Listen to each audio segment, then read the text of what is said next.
सीधे आपको लिए चलेंगे मेरठ में चल रहे पंचायत आज तक के मंच बिल्कुल पूरा नहीं कर पाए। लॉ एंड ऑर्डर का मसला इसी सरजमीन पर हिंदुस्तान में आज़ादी के बाद 50,000 लोग एक मुकाम से जो 4-5 पीढ़ी रह रहे थे उनको मुंतकिल होना पड़ा। 90 के करीब लोग मासूम लोगों की जानें चले गईं, कई ख़वातीन की इज्जत लूटी गई। और फिर जो रिपोर्ट आई, रिपोर्ट में यह कहा गया कि पॉलिटिकल लीडरशिप जिम्मेदार नहीं है, एक LIO और एक मामूली सा पुलिस ऑफिसर जिम्मेदार है। रिजर्वेशन का वादा किया था समाजवादी ने, उसको पूरा नहीं कर पाए। ये भी वादा किया गया था कि एक एजुकेशन हब बनाया जाएगा, वो भी जीरो निकला। जो लड़के जेलों में थे उसके ताल्लुक से कहा गया कि गवर्नमेंट एक कमेटी बनाएगी, देखेगी, नहीं मालूम कहाँ गया वो वादा। अब हद तो ये हो गई कि मथुरा 2 एकड़ जमीन पर लोग काबिज होते हैं कई महीनों तक और हुकूमत को पता नहीं होता कि उनके नाक के नीचे क्या हो रहा है। तो ये चीजें हैं और बहुत सी बातें हैं जो आगे जाकर आवाम के दरमियान में। वैसे साहब हम देख रहे हैं कि लगभग जो अभी आपने कहा इसमें से लगभग 10-5% हिस्सा हटाना होगा। बिल्कुल यही शब्द, यही बात, यही अंदाज, यही तरीका बिहार इलेक्शन को लेकर आपके जहन में था? नहीं, मैं अंतर बदल गया लालू नहीं, बिहार और उत्तर प्रदेश में फर्क ये है कि बिहार में हम जमीन पर हमारी तंजीम या ऑर्गेनाइजेशन नहीं था, मैं इस बात को मानता हूं। यहां पर उत्तर प्रदेश में पिछले 2.5-3 साल से बराबर हमारी ऑर्गेनाइजेशन बन रही है, काम चल रहा है। हाँ, ये बात अलग है कि आप लोग ने कभी भी इस बात को समाजवादी पार्टी से ये नहीं पूछा कि ये बता दीजिए कि उत्तर प्रदेश में बजरंग दल का ट्रेनिंग कैंप चल सकता है, उत्तर प्रदेश में RSS की रैलीज हो सकती हैं, अमित शाह आकर तकरीर कर सकते हैं, मोदी आ सकते हैं, कांग्रेस की रैली हो सकती है, छोटे छोटे पार्टियों के जलसे हो सकते हैं, मगर अगर किसी का एक की पब्लिक मीटिंग नहीं होती है तो वो हमारी पार्टी की पब्लिक मीटिंग नहीं होती है। तो इससे खुद आप अंदाजा लगा सकते हैं कि हमने मुलायम सिंह की रातों की नींद हराम कर दी और वो हमसे डरते हैं। डेवलपमेंट की जब वो बात करते हैं तो फिर आप हमको परमिशन दीजिए, हम अपनी बात रखेंगे जमहूरियत में। बीकापुर में एक बाई इलेक्शन हुआ जो फैजाबाद डिस्ट्रिक्ट में था, 3 मेरे जलसे हुए, हमको कामयाबी नहीं मिली, कुछ 12,000 करीब वोट मिले, कांग्रेस को 2,000 मिले, मगर वहां पर कोई गड़बड़ नहीं हुई। अब जहां कहीं भी हम जाते हैं तो फौरन हजरत पुलिस जमा हो जाती है कि क्या हो रहा है, क्यों आए हैं। अब मैं यहां पर आ रहा था तो मुझे फोन करके पूछा गया कि सर आप आ रहे हैं, मैंने कहा मैं आ रहा हूं।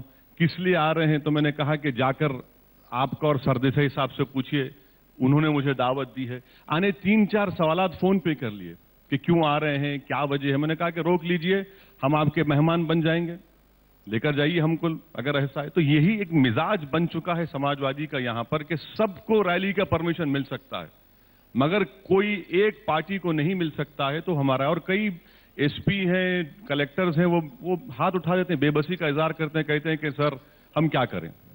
तो हम ये अब कर रहे हैं कि जो जहां कहीं भी हमको परमिशन नहीं मिलेगा उसकी लिस्ट बनाएंगे, इलेक्शन कमीशन ऑफ इंडिया को देंगे कि सर इलेक्शंस फ्री अगर फेयर होना है तो ये देखिए ये ऑफिसर्स हैं जो गवर्नमेंट के इतनी दबाव में थे कि हमको पब्लिक मीटिंग करना नहीं दे रहे। कांग्रेस की रैली निकलती है बस के जरिए दिल्ली से, पूरे उत्तर प्रदेश में जाएगी और हम एक टीवी प्रोग्राम में आ रहे हैं तो 10 फोन कॉल आ जाते फोन के ऊपर। तो आप खुद अंदाजा लगाइए कि कहां की जमहूरियत, कहां के फ्रीडम एक्सप्रेशन के लोग बात करते हैं, समाजवादी के लोग। तो ये राजनीतिक दल आपसे खौफ ज्यादा है, सत्ता खौफ ज्यादा है या एडमिनिस्ट्रेशन, वजह क्या है? मुझे लगता है कि जो रूलिंग पार्टी है वो उनको हजम नहीं हो रहा है, वो अनकंफर्टेबल फील करते हैं और गलत बात है। आप मेरा क्यों करते हैं सर? यही तो है ना कि देखिए आज मुझसे कर रहे हैं, कल कोई और पार्टी पावर में आएगी और मुलायम सिंह को कहेगी तुम घर से नहीं निकलना, आप घर में बैठो। आप क्या फील करेंगे? नहीं, कहीं ऐसा नहीं है कि आप उस वोट बैंक को डिस्टर्ब कर देंगे? देखिए प्रसून साहब, ये वोट बैंक की बात बहुत हुई है। असल चीज क्या है कि 1967 में इंदिरा गांधी ने इस चीज को निकाला था। वो एक मुसलमानों के एक बहुत बड़े मदरसे को गए, वहां पर जाकर उन्होंने कहा कि आप लोग मेरी तायद करिए। उसके बाद से वोट बैंक की रट लगी रही और फिर जो रीजनल पार्टीज आए तो वो भी उसको कैच किए। हकीकत ये है प्रसून साहब कि कोई वोट बैंक मुसलमानों का है ही नहीं। वोट बैंक अगर किसी का है तो अपर कास्ट का है, अपर क्लासेस का है। और अगर वोट बैंक मुसलमानों का होता तो फिर मुजफ्फरनगर नहीं होता। वोट बैंक अगर होता तो आजादी के बाद से उत्तर प्रदेश में पहली मर्तबा एक भी मुसलमान एमपी बनकर नहीं गया। और अगर वोट बैंक है तो कास्ट का है, इसीलिए समाजवादी के पार्टी के एक ही खानदान के 5 लोग ससुरे भी और बहू भी कामयाब हो जाते हैं और कोई मुसलमान नहीं कामयाब होता। तो वोट बैंक मुसलमानों का नहीं है, वोट बैंक अपर कास्ट और अपर क्लासेस का रहा और दलितों को और मुसलमानों को इसी में घुमाया गया कि आपका वोट बैंक, आपका वोट बैंक, और हम लोग खुश होते रहे। मगर जमीन पर तो हमको कुछ हासिल नहीं हुआ और हमको सिर्फ एक ख्वाब दिखाया गया और हम उस ख्वाब में खुश रहे। हकीकत यह है कि कभी वोट बैंक नहीं रहा, वोट बैंक अपर कास्ट का और अपर क्लासेस का रहा। और इसीलिए पार्लियामेंट में देखिए, अगर ठाकुर हैं तो उनके कितने एमपी हैं, अगर ब्राह्मण है तो उनके कितने एमपी हैं। हर कास्ट का, हर कम्युनिटी का पॉपुलेशन से डबल रिप्रेजेंटेशन है पार्लियामेंट में। और अगर किसी एक कम्युनिटी का कोई रिप्रेजेंटेशन नहीं है और गिरता जा रहा है तो मुसलमानों का है, तो ये वोट बैंक तो है ही नहीं। इसका मतलब है आप मुसलमानों का रिप्रेजेंट कर रहे हैं? नहीं, मैं मुसलमानों की नहीं, आपने मुझसे सवाल किया, मैं मुसलमान होने के नाते अगर ये कह रहा हूं तो आप कह रहे हैं मुसलमानों की बात कर रहा हूं, तो ऐसा नहीं है। मैं आपको आपके सवाल का मैं स्पेसिफिक पॉइंटेड जवाब देने की कोशिश कर रहा हूं। यकीनन मैं मुसलमान हूं और मुझे इख्तियार हासिल है कि मैं बहैसियत हिंदुस्तानी इन मसाइल को उठाऊं जो कॉन्स्टिट्यूशन मुझे इस बात की इजाजत देता है। बात बताइए, लोगों के जहन में एक सवाल बार बार आता है कि हिंदुस्तान में कोई एक मुस्लिम लीग के बाद एक AIMIM ही है जो कि मुस्लिम होकर मुस्लिमों का रिप्रेजेंटेशन करती है। आपकी पार्टी का नाम कुछ दूसरा भी हो सकता था, राष्ट्रीय मुस्लिम पार्टी हो सकता था। आपने लिखा मजलिस-ए-इत्तेहाद मुजलिस पार्टी AIMIM। जो अरे सर, हमने मैसेज क्या है आपका समाज में? साहब, गाय के नाम पर दलितों को मारा जा रहा है। गाय की इज्जत है, इंसान की इज्जत नहीं। छोड़ दीजिए सर, नाम में क्या रखा है, काम में रखा है। नाम तो बहुत बड़े बड़े नाम रखे और कारनामे कैसे निकले सब जानते हैं। तो नाम की बात छोड़ दीजिए, नाम तो बहुत एक से एक नाम रखते और कारनामे उनके शैतान से बदतर होते। तो नाम पे मत जाइए, काम पे जाइए। और अगर नाम पे अगर किसी को इतराज है तो हम कहेंगे भाई नाम को छोड़ दीजिए, हमारे काम को देखिए। नहीं, मुस्लिम्स की तादाद कम है, हम लोगों ने खुद समझा देखा है, सरकार के आंकड़े भी कहते हैं, ये भी सही है। सांसदों की तादाद को भी देखा है हमने। सवाल सिर्फ इतना है कि आपका रिप्रेजेंटेशन इस देश का नहीं होकर मुसलमानों का क्यों लग रहा है? आप इससे मुक्ति क्यों नहीं निकाल पा रहे हैं? प्रसून जोशी साहब, अगर हिंदुस्तान की जमहूरियत में किसी एक वीकर सेक्शन की अगर आवाज नहीं होगी तो फिर हमारे मुल्क की खासियत यह है कि पूरी दुनिया में अगर एक ही मुल्क है जिसमें एक डाइवर्सिटी और प्लुरलिज्म है तो हिंदुस्तान है। और अगर उस डाइवर्सिटी और प्लुरलिज्म को अगर कोई रिफ्लेक्ट नहीं करता है और कोई ये कहेगा कि नहीं एक ही मजहब, एक ही जबान की बात होगी, तो क्या वो हमारे मुल्क के लिए अच्छा है? आप मेरी बातचीत से मुत्तफिक नहीं हो सकते, मगर प्लुरलिटी और डाइवर्सिटी की तो बात जरूरी है। और अगर मैं उस खाने को पूरा कर रहा हूं तो बहुत अच्छा है ना।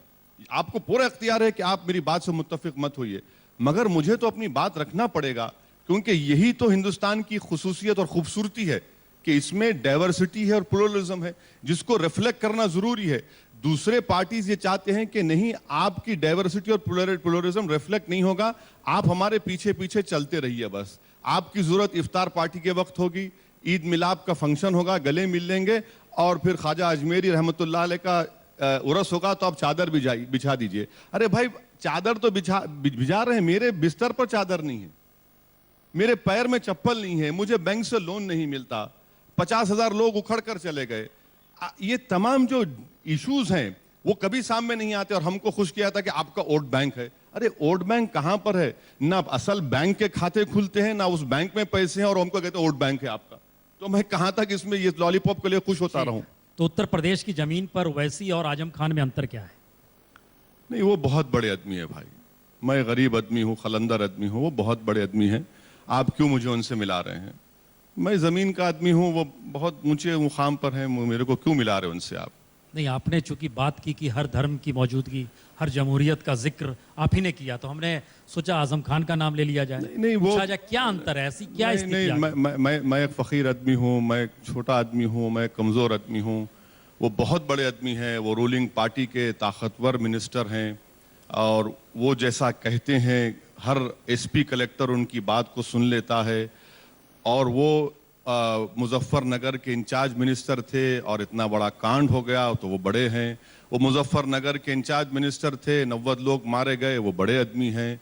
मुजफ्फरनगर के इंचार्ज मिनिस्टर थे, 50,000 लोग छोड़ के चले गए। मेरा कहाँ है सर, आप क्यों, कहाँ आसमान और कहाँ जमीन, मुझे मत मिलाइए सर उनसे आप। तो आप में और अमित शाह में क्या समानता है? हाँ, हमें उनमें यह है कि एक बात याद रखिए, समंदर के दो किनारे एक नहीं हो सकते।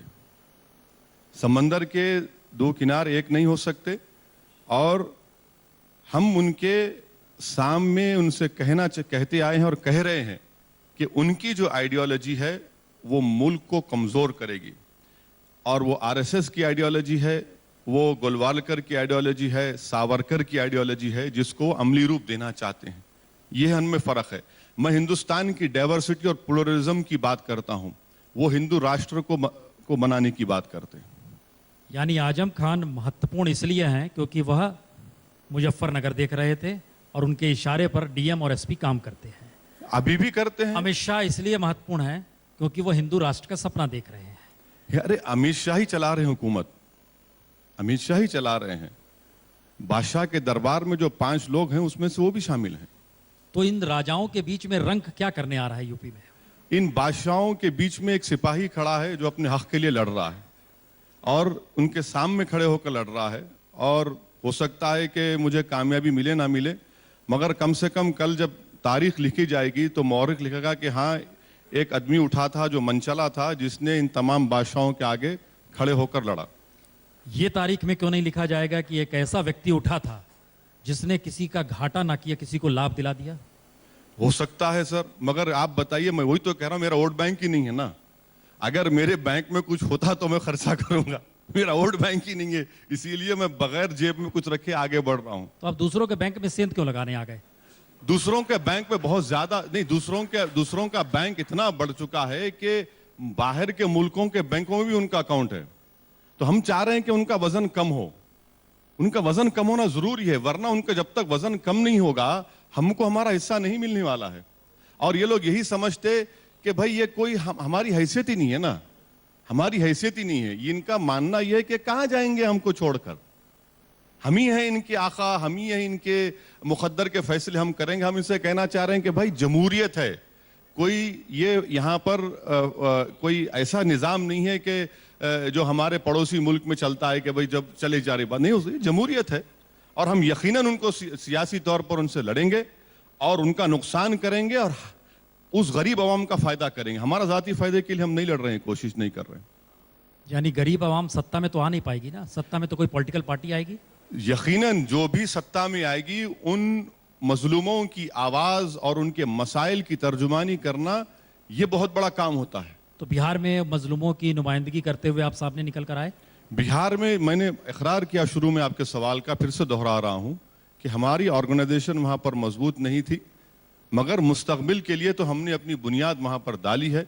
और इंशाअल्लाह ताला जब आइंदा जब कभी असेंबली के इलेक्शन होंगे, मैं आपको यकीन दिला रहा हूं कि पहले से ज्यादा हमको कामयाबी मिलेगी और अच्छा नतीजा आएगा। वैसे साहब, आप अपने महत्व को समझिए इस देश के भीतर में, क्योंकि देश हर वक्त आपको इस नज़रिए से देखना चाहता है कि आप संविधान का जिक्र करते हैं, लोकतंत्र का जिक्र करते हैं और उसके आसरे अपने मुद्दों को सामने रखते हैं। हैदराबाद में 5 लोग पकड़ में आते हैं, आप कहते हैं कि अदालत में मदद हम इनकी करेंगे, चाहे वो IAS के बंदे के तौर पर NSG ने उनको पकड़ा क्यों ना हो। मैसेज हर जगह ये निकल कर आता है कि आप हर उस मजलूम के साथ हैं जो मजलूम इस देश की सत्ता को थ्रेट कर रहा है, मौजूदा वक्त में वह कहीं अपने आप को टटोल रहा है। ये मैसेज आपके साथ जुड़ता है तो आप बड़े खतरनाक लगते हैं। नहीं डर सर, लगता है नहीं, आजकल हो क्या रहा है कि दुनिया में अगर सबसे कोई खतरनाक आदमी किसी को बना दिया गया है तो चेहरे पे दाढ़ी हो, सर पे टोपी हो तो खतरनाक हो जाता है। तो मैं उससे बरी नहीं हूं, मैं भी शामिल हूं। अब रहा सवाल ये कि कोई अगर पकड़ा जाता है तो फिर आप वकील मत ठहरा करिए, आप ट्रायल भी क्यों करते हैं? कोर्ट बंद कर दीजिए ना, कोर्ट ही को बंद कर दीजिए, आप ही फैसला कर दीजिए टीवी के स्टूडियो में बैठ कर के भाई ये चोर है, ये कातिल है, ये टेररिस्ट है, तो ठीक है, आप योर लॉर्डशिप कहेंगे हम आपको, आप ही के दरबार में हम केस चला लेंगे। अगर टीवी स्टूडियो में बैठकर आप लोग फैसला कर लेंगे कि नहीं इसको क्यों किया, ऐसा करना था, तो ऐसा नहीं है सर। किसी को वकील मिलना एक हिंदुस्तानी का फंडामेंटल राइट है। हमने और जजमेंट जस्टिस भगवती का जजमेंट पढ़िए 1985 का, जस्टिस भगवती ने क्या कहा था लीगल एड के ऊपर। दूसरी बात सर, मैं आपको सर एक मिनट भगवती साहब ने कहा था सरकार का काम है कानूनी सहायता देने के लिए सरकार का और वकील नियुक्त उसके होगा। आगे क्या कहा था जस्टिस भगवती ने? सर आप जो है यही तो परेशानी है। नहीं, बताइए ना क्या कहा था? आपका जो रिसर्च टीम है वो आपको आधी बात बोलता है, पूरी बात बोलना चाहिए। जस्टिस भगवती ने यह भी तो कहा था कि अगर सबसे बड़ा इंजस्टिस होगा अगर लीगल एड नहीं मिलेगा किसी को, और मैं आपको बता रहा हूं सरकार ने इनकार नहीं किया लीगल एड नहीं देंगे, आप गड़बड़ी कर रहे हैं, आपने पहले ही बीच में कूद गए। सर आप अंग्रेजी चैनल कैसा मत करिए सर, सुनिए। तो जस्टिस हुआ क्या था कि ये उत्तर प्रदेश है, मुसलमानों की आबादी कितनी है सर? 19%। कितने अंडर ट्रायल्स हैं यहां की जेलों में मुसलमान? 29%। सब सितंबर 15 2015 को सुप्रीम कोर्ट ने कहा था कि जितने अंडर ट्रायल्स हैं, जो उन पर ऑफेंस लगा, अगर वो अपनी आधी सजा मुकम्मल कर चुके तो प्लीज छोड़िए उनको। सवाल ये पैदा होता है कि हमारे जो ठेकेदार हैं, हमारे जो चौधरी हैं, हमारे जो बड़े बड़े लोग बैठे हैं, भैया आपने उनको क्यों नहीं छोड़ा? फिर लीगल एड क्यों नहीं दिया उनको आप? और एक बात सर, हिंदुस्तान की हमारे मुल्क की 1300 जेलों में 60,000 मुसलमान ट्रायल्स हैं। पॉपुलेशन वाइज 21% मुस्लिम्स हैं और कन्विक्शन सिर्फ 15-16% का होता है। तो लीगल एड किसी को फराहम करने से कोई गुनाहगार या कोई नॉट गिल्टी नहीं होता। मैं ये कह रहा हूं कि उनको वकील मिला है तो कोर्ट तय करेगा। मैं कौन होता हूं? अगर मैं नहीं देता तो कोई कोर्ट दे देता। वो मेरे पास आए। और फिर इस बात को याद रखिए कि हैदराबाद में मक्का मस्जिद के बम ब्लास्ट के बाद 80 मुस्लिम बच्चों को 1 महीने तक लोकल पुलिस ने टॉर्चर किया, जो ह्यूमन राइट्स कमीशन की रिकॉर्डेड रिपोर्ट है। उसके बाद मालूम हुआ कि असीमानंद और गैंग ने वो बम ब्लास्ट किया और वो बच्चों को sitting chief minister Kiran Kumar Reddy हमारे पार्टी के डिमांड पर असेंबली में खड़े होकर कहा कि हम माफी चाहते हैं, हमसे गलती हुई। ये तमाम चीजें सामने हैं। अगर फिर कल के दिन असीमानंद हो, पुरोहित हो या कोई साध्वी किसी मस्जिद में बम ब्लास्ट कर देगी, फिर मुसलमानों को उठाएंगे, कहेंगे कि आईसिस ने किया और हमको उठा लेंगे। तो जब क्या करेंगे आप और हम? यही तो हम कह रहे हैं कि कानून का काम यह है कि आप अगर वाकई में गिल्टी है तो कोर्ट सजा देगा उनको। सर आप बताइए, अक्षरधम का मुकदमा, सर एक मिनट नहीं सुनिए, अक्षरधम गुजरात का 11 साल जेल में रहे सर, कौन उनकी जिंदगी वापस लौटाएगा? मालेगांव 2006 5 साल जेल में रहे, कौन उनकी जिंदगी वापस लौटाएगा? ऐसे कई मिसालें मैं दे सकता हूं आपको। क्या हम चाहेंगे कि वो जेल में रहें और उनके दिमाग में नफरत पैदा हो जाए? ये नहीं हो सकता ना सर। इसीलिए मैं कह रहा हूं कि वकील अगर है, कोर्ट तय करेगा, वो कोई मैं या आप नहीं तय करेंगे, कोर्ट तय करेगा वो गुनाहगार हैं या उनके खिलाफ एविडेंस है या नहीं, उसके ऊपर फैसला होगा। वैसे साहब मुश्किल यही है कि आप सेलेक्टिव हो जा रहे हो। नहीं सर, क्यों हो रहे हैं? एक मिनट, मैं आपने अपनी बात कही। नहीं सर, अब सवाल सुनिए। आपने कहा अंडर ट्रायल 29% मुस्लिम है उत्तर प्रदेश में, तो सुनिए 62% ओबीसी और दलित है। बिल्कुल है, बिल्कुल है, बिल्कुल है, बिल्कुल है। मगर आप उसका जिक्र नहीं करोगे? नहीं, आप आज फिर आबादी बात कर रहे हैं। आप ओबीसी का पॉपुलेशन कितना है देख लीजिए, उनका वहां पर अंडर ट्रायल कितने देख लीजिए। मैं आज आपके सामने कह रहा हूं कि मुसलमानों की आबादी अगर 19, देखिए हिंदुस्तान की जेलों में सबसे ज्यादा पॉपुलेशन ट्राइबल, मुसलमान और दलित, जितना पॉपुलेशन है उससे डबल जेलों में है अंडर ट्रायल। इसके सर यही तो इसके जिम्मेदार। आप बताइए, आप कॉन्स्टिट्यूशन की शपथ लेकर सांसद बनते हैं और आप जिक्र आज कर रहे हैं हमसे कि अंडर ट्रायल की तादाद अगर 29% मुसलमान है, बिल्कुल, तो आप 62% दलित और ओबीसी का जिक्र नहीं करेंगे। इस देश में कानून का राज होना चाहिए ना सर। तो कानून के राज के मुताबिक अगर नहीं, प्रसून जोशी साहब, अगर एनसीआरबी डेटा, वाजपेयी साहब, अगर एनसीआरबी डेटा देता है तो क्या वो भी देशद्रोही है? बिल्कुल नहीं, बिल्कुल नहीं। अगर पार्लियामेंट में सवाल होता है कि बताइए कम्युनिटी वाइज, रिलीजन वाइज कितने अंडर ट्रायल्स हैं, तो क्या वो गुनाह है?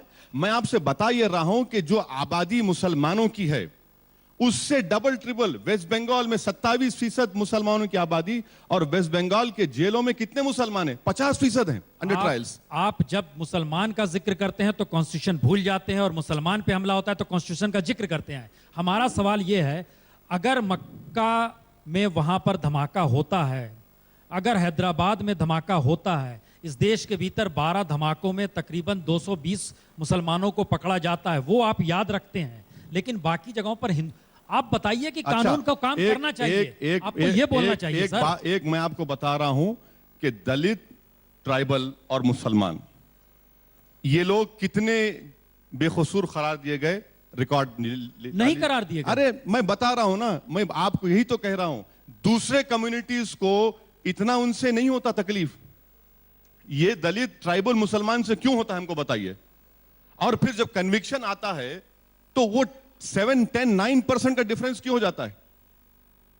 आप मिसाल के तौर पर आपके चैनल पर टुंडा को दिखाया गया, आपके चैनल पर टुंडा मैं देखा हूं, आपने प्रोग्राम किया था टुंडा के ऊपर, टुंडा ये, टुंडा वो, टुंडा ऐसा किया, टुंडा वो किया, और उसके बाद क्या हुआ, टुंडा बरी हो गया। आप क्यों नहीं चलाए बताइए मुझे। ओके, आपको टुंडा याद है, आपको सीमानंद याद नहीं है। मुझे टुंडा भी याद है, लखनऊ के टुंडे कबाब भी याद है मुझे। आपको सीमानंद याद नहीं आएगा, मुश्किल। एक मिनट शांत रहिए। आप हमारा सर, मैं सुबह तक बैठूंगा, आपके सवालात का जवाब दूंगा। मैं ना कभी भागा हूं ना कभी भागूंगा, नहीं। मैं आराम से, कोई बात नहीं सर, कोई अरे सर सवाल करिए सर, ना हम डरने वाले हैं ना जवाब से भागने वाले हैं, आराम से, नो प्रॉब्लम। देखिए मुश्किल क्या है, बीजेपी जो है, बीजेपी के लोग आपका साथ दे देते हैं, हम लोग इसीलिए जर्नलिज्म नहीं कर पाते हैं, मुश्किल ये हो गई है। अरे सर आप वो तो वहां से आप अरे डाइवर्ट करते हो बार बार चीजों को, आप क्यों डाइवर्ट करते हो। आप जब देख रहे हो कि सवाल जवाब हो रहा है, बीच में टोक दोगे आप। भाई गुजरात का एक विधायक कहता है कि ये लोग चुपके में मिले अमित शाह, और ये गलत बात है। अच्छा, वो गलत बात थी क्या, मुलाकात नहीं हुई थी। मैंने उस शख्स को जो नरेंद्र मोदी का इलेक्शन एजेंट था, हाँ, ओझा, हाँ, और उसको मैंने क्रिमिनल डेफेमेशन की नोटिस दिया हूं, हाँ, और अगर वो अपोलोजाइज नहीं करेंगे तो इंशाल्लाह हम उनको हैदराबाद की मेहमान नवाजी करेंगे, उनसे उनको बताना पड़ेगा। उन्होंने अच्छा लिखा है कि उन्होंने डेट्स भी लिखे हैं, टाइम भी लिखा है, हाँ। तो अब हम नोटिस गई है हमारी, वो आएंगे। और सुप्रीम कोर्ट ने तो कह दिया क्रिमिनल डेफेमेशन स्टैट्यूट पर रहेगा, बहुत अच्छा किया, आई वेलकम इट। अब आना पड़ेगा, बताना पड़ेगा, ये खत्म नहीं होगा। सवाल ये पैदा होता है कि एक मुसलमान से ही मुल्क से वफादारी का सवाल, एक मुसलमान से ही सेकुलरिज्म का सवाल। आखिर आप लोग ये चाहते हैं कि हम लोग इनकी गुलामी करें? नहीं सर, हम नहीं करेंगे। हम अपने मुकद्दर के फैसले करेंगे। हम अमित शाह संघ परिवार से भी लड़ेंगे, ये नाम निहाद सेकुलर पार्टियों से भी लड़ेंगे। मुझे नेशनलिज्म का सर्टिफिकेट अमित शाह से नहीं चाहिए, ना मुझे सेकुलरिज्म का सर्टिफिकेट मुलायम सिंह से चाहिए। मैं एक फख्र के साथ कहता हूं कि मैं एक हिंदुस्तानी हूं, और मैं इनके इन बातों में बहुत हो चुका। मुल्क को आजाद होकर 70 साल गुजर चुके हैं। अब ये ड्रामा नहीं चलने वाला है, ये बहुत पुराने डायलॉग हो चुके हैं। तो वैसे साहब, ये मैसेज बार बार क्यों जाता है कि अगर आप मोदी और अमित शाह का नाम नहीं लेंगे तो वैसे ही नहीं रहेंगे? यही तो नैरेटिव बन चुका है ना। दुकान खोलकर बैठे हैं एक नेशनलिज्म की और एक सेकुलरिज्म की। एक अगर इनकी बात करो तो आप देशभक्त हो गए, अगर आप इनका साथ दो सेकुलर हो गए। 8 साल हम यूपीए में थे तो क्या थे, दूध के दुले हुए थे। जैसा इनका साथ छोड़े, ये बोलते हैं कि अच्छा ये आप पार्टी पंजाब जा रही है, वहां पर सेकुलरिज्म में छेद नहीं मार रहे हैं। गोवा को जा रही है तो झाड़ू छेद नहीं मार रही है सेकुलर वोट में। ओवैसी जाएगा तो सेकुलरिज्म में छेद मार रहे हैं। क्यों भाई, मैं इंसान नहीं हूं क्या? मेरे ख्वाब नहीं है क्या? मैं मेहनत नहीं कर सकता क्या? मैं कब तक आपके पीछे जाऊंगा? ये मेंटालिटी के मैं खिलाफ हूं कि तुम आजाद तौर पर कुछ नहीं कर सकते, हमारे साथ तुमको आना पड़ेगा, या इनके साथ या उनके साथ। सर हम बच्चे नहीं है कि इनका उंगली पकड़कर मेले में चलें। ये मेला हम दुनिया का देख चुके हैं, इस मेले में चलेंगे और अपने मंजिल तक पहुंचेंगे इंशाल्लाह। तो कौन है जो बच्चों को इस तरह से वोट बैंक में तब्दील कर रहा है? हम बच्चे नहीं है, बोर बच्चे हो चुके हैं। नहीं, तो इसमें अब ये नहीं चलेगा, ये नहीं चलेगा। इनका जो मिजाज है ना, मैं मिजाज की बात बता रहा हूं। मिजाज ये बन चुका है कि हमारे साथ जब तक आप रहेंगे आपको फायदा होगा, आपको ऐसा होगा। कुछ नहीं होगा सर, कुछ नहीं हुआ अब तक। ना ये कर सकते हैं, ना इनके नियतों में, इनके इरादों में इखलास है कुछ करने का। तो वो ये वोट बैंक में तब्दील कैसे हो जाते हैं फिर मुस्लिम? मैं आपसे कहा ना कि 1967 में मरहूम इंदिरा गांधी साहिबा के जमाने से ये वोट बैंक का ये नाटक चलता रहा और चल रहा है अभी भी। और मैंने अपनी पार्लियामेंट की पहली स्पीच में 2014 में देखिए, मैंने तो मुबारकबाद दी मिस्टर मोदी को कि मैं आपको मुबारकबाद देता हूं कि आपने मुस्लिम वोट बैंक को चुकनाचूर कर दिया और आपने साबित कर दिया कि ये वोट बैंक कभी था ही नहीं। वोट बैंक तो 31% का रहा हमेशा से, ये रहा। तो इस दौर में मैसेज क्या है कि उत्तर प्रदेश में एक भी मुसलमान बीजेपी को वोट नहीं डालेगा और मुस्लिम के नाम पर एंट्री ओवैसी साहब की यूपी में होगी। नहीं नहीं जो डैमेज करेंगे समाजवादी पार्टी और बीएसपी को, नहीं। लाभ फिर उसी बीजेपी को मिल जाए। नहीं, बड़ा सरल सा मैसेज, सर, बहुत अलजबरा नहीं है कोई। सर अलजबरा नहीं है, मगर आप सर आपके दाढ़ी के बाल तो धूप में तो व्हाइट नहीं हुए ना। आप तो कई इलेक्शन का प्रोग्राम कर चुके हैं। ये बताइए कि मैं एक सीट नहीं ला लोकसभा की, 71 जीत गई सर बीजेपी। जोक है ये। एक ही खानदान के 5 जीत गए, कांग्रेस के 2 जीत गए। मुसलमान मेरी वजह से नहीं जीता, 280 जीत गए वो लोग मेरी वजह से। दिल्ली हार गए मेरी वजह से, झारखंड हार गए, जम्मू कश्मीर हार गए, राजदीप सरदेसाई का जो इलाका है पानाजी वहां पर हार गए मेरी वजह से। क्या मैं ख्वाब में गया था क्या इनके लोगों के कि मत डालो वोट इनको? अरे सर ये माइंडसेट है ना कि जब जीतते हैं तो सबने हमको वोट डाला, हारे तो दाढ़ी वाले की वजह से हार गए। कब तक चलेगा सर? ये बहुत हो चुका, अब नहीं चलने वाला है। आप हार रहे हैं इसलिए कि आप में काबिलियत नहीं है, आप हार रहे हैं क्योंकि आप सो जाते हैं, आप हार रहे हैं इसलिए कि आप कम्युनिकेट नहीं कर सकते, आप हार रहे हैं इसलिए कि आप में दम नहीं है, आप हार रहे हैं इसलिए कि आपको नहीं मालूम कि 21 सदी में कैसा कम्युनिकेट किया जाए। ये प्रॉब्लम है। मगर लगता क्या है कि आसान तरीका क्या है कि इस पे डाल दो, इसकी वजह से हारे। तो ये तो नहीं चलने वाला ना। हिंदुस्तान की आवाम बाशऊर है, वो देख रही है। तो आप यूपी में लोगों को जागरूक करने के लिए आ रहे हैं या जीतने के लिए आ रहे हैं? सर हर पॉलिटिकल पार्टी इलेक्शन लड़ती है जीतने के लिए। जीतने के लिए। अब आप जय भीम का नारा लगाएंगे? दोनों लगाएंगे, जय भीम जय मीम का नारा लगाएंगे। और इंशाअल्लाह ताला अल्लाह ने चाहा तो यकीनन ये कारआमद होगा और लोगों के दिलों में बात पहुंच रही है और पहुंचेगी। यानी दलित भी वोट बैंक आपके लिए, मुसलमान भी वोट बैंक नहीं है सर, प्लीज। मुझे नफरत है इस वोट बैंक से। वोट बैंक नहीं है सर, वोट बैंक नहीं है। यही कह कर दलितों का और मुसलमानों का नुकसान हुआ। वोट बैंक तो अपर क्लास का है। इसीलिए आज आप देखते हैं कि समाजवादी पार्टी के दौर में हर पुलिस स्टेशन में आपको यादव मिल जाता है, हर पुलिस स्टेशन में यादव मिल जाता है। ये वोट बैंक है। इतनी मोहब्बत सिर्फ एक ही लोगों से कि हर पुलिस स्टेशन में एक आदमी मिल जाता है आपको, मगर दूसरा नहीं मिलता। वोट बैंक है हमारा। बताइए अब आप क्या बात है, बताइए आप। मुसलमानों को डराया गया है। अरे सर हम सिर्फ अल्लाह से डरने वाले हैं, डर निकलेगा और डर निकल चुका है। ये हमारे प्रायोरिटीज जिस दिन सही हो जाएंगे, हम तय करेंगे, वही प्रॉब्लम है।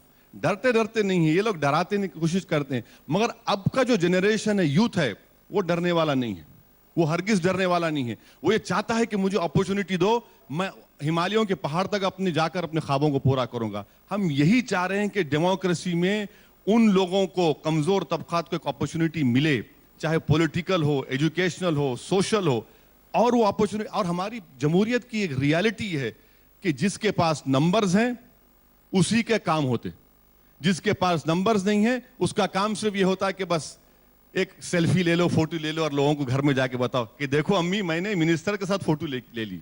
और अम्मी बोलती बेटा तो फोटो लिया, घर में खाने को नहीं है, स्कूल नहीं है तेरे भाई के लिए। ये नैरेटिव जब चेंज होगा, जब सही मानों में एम्पावरमेंट होगा। सच्चर कमेटी की रिपोर्ट आई थी, उसमें मुस्लिमों की हालत दलितों से भी बदतर बताई गई थी। दलितों की यूं भी हालत जो है वह भी कोई अच्छी नहीं है, बहुत ही स्थिति और बिगड़ी है कहें तो, बीते लगभग 1-1.5 दशक के दौर में। जी। अब आप जय भीम का नारा लगाने को तैयार हैं और आप दूसरी तरफ ये मानकर चल रहे हैं कि अब मुस्लिम समझ गया है, समझदार हो गया है। ये कॉम्बिनेशन जागरूक बना रहा है, जिता रहा है, या फिर दूसरों के वोट बैंक में सेंध लगा रहा है? अब जिन जिन मुद्दों पर खड़े हुए हैं उन मुद्दों पर सामने बीजेपी ही रही है हमेशा। कोई मुद्दा हो, राष्ट्रवाद का मुद्दा हो, गाय का मुद्दा हो, भारत माता की जय का मुद्दा हो, कोई मुद्दा हो, सवाल क्या है आपका? बीजेपी सामने आपके जहन में हमेशा रहती है। नहीं, अगर नहीं, वो नहीं है तो आपका अस्तित्व नहीं खत्म हो नहीं जाता है। नहीं नहीं, मेरे सामने तो वो लोग हैं जो मेरा एक्सप्लॉयटेशन कर रहे हैं। कौन कर रहा है आपका एक्सप्लॉयटेशन? चाहे बीजेपी हो, चाहे समाजवादी हो, चाहे कभी कांग्रेस रही हो। और इन ताकत जो हमको एक्सप्लॉइट करते हैं, हमको यूज करते हैं और हमारे हुकूक नहीं देते हमको। मैं जब राइट्स की बात करता हूं तो मैं ये नहीं कह रहा हूं कि आसमान से तारे तोड़कर ला के दो। मैं ये कह रहा हूं कि भाई साहब अगर आप वेस्टर्न यूपी के मुस्लिम इलाकों में अगर हर मुस्लिम इलाके में पुलिस स्टेशन खोल सकते हैं तो आपको स्कूल खोलने कौन रोक रहा है? नहीं, स्कूल वैसे खोलिए, साहब मसला इतना नहीं स्कूल है। खोल नहीं, आप यहां पर आ रहे हैं तो आपको पुलिस वाला फोन करके पूछ रहा है कि आप कहां जा रहे हैं, किसी दूसरे से नहीं पूछता है, वो वैसी से पूछता है। आप किसी को वकील देने की तैयारी एक मिनट यहां पर अगर हाशिमपुरा के कोई लोग हैं तो पूछिए उनसे, हाशिमपुरा में इंसाफ हुआ क्या? मलियाना में इंसाफ हुआ क्या? आप मेरे से पूछ रहे हैं। 87 13 मई को हाशिमपुरे का वाकया हुआ, इतने बरस बीत गए, हिंदुस्तान की पहली कस्टोडियल डेथ, 40 लोगों को लाकर पकड़कर नदी के किनारे मारकर फेंक दिया गया। आप मुझसे कह रहे हैं बताइए ना हाशिमपुरा मलियाना क्या हुआ? कोई पूछने वाला है उसका? नहीं, सर यही तो हम कह रहे हैं ना कि ये, अच्छा वो बोलते हैं हर नौजवान के सेलफोन पर कोई अबू बकर बगदादी वो बेवकूफ पागल के नहीं होगा, हरियाणा की वो फोटो होगी जो रोजे की हालत में मुसलमानों, नौजवान मुसलमान मुंह में गोबर डाला गया, वो उसके वीडियो पर है। क्या करेंगे उसको आप? ये इससे क्या, इससे नफरत नहीं पैदा होती? हम यही तो कह रहे हैं कि ये हमको दीजिए, पुलिस स्टेशन खोलना है खोलिए, मगर स्कूल भी तो खोलिए। नहीं, आप थोड़ा और सरल कर दे रहे हो। हम इसकी गंभीरता को समझते हुए आपसे जानकारी चाह रहे हैं। अगर इस देश में लोकतंत्र नहीं है और आपको लोक निर्णयों के तहत घूमने फिरने तक पे पाबंदी है, सभा नहीं कर सकते हैं, किसी को वकील की सहायता नहीं दे सकते हैं, तो आप इस देश में चुनाव भी कैसे लड़ पाएंगे, जीत भी कैसे पाएंगे, नुमाइंदगी कैसे कर पाएंगे? सर तूफानों में कश्ती चलाना ये हमको सीखना है। तूफानों में अपनी मंजिल तक पहुंचना ये वही इंसान कामिल इंसान होता है, वरना तो आम दिनों में सब चलाते हैं। मैं जानता हूं कि तूफान मेरे सामने है, मैं जानता हूं कि मेरी नाव शायद साहिल तक पहुंचे ना पहुंचे, मगर चलाना तो जरूर है सर। इन्हीं तूफानों से गुजरना है हमको, और यही चीज हिंदुस्तान को कामयाब करती आई है। और मैं पहला आदमी नहीं हूं जो इन तूफानों से मुकाबला कर रहा है। मैं चला जाऊंगा, मैं, आप और हम सब इस जमीन की ग़िज़ा बनेंगे, मगर यही तो हमको काम करना है। ये लोग हिंदुस्तान की जमहूरियत को रिप्रेजेंट नहीं करते। हिंदुस्तान की जमहूरियत असदुद्दीन ओवैसी और इन तमाम लोगों से बढ़कर है।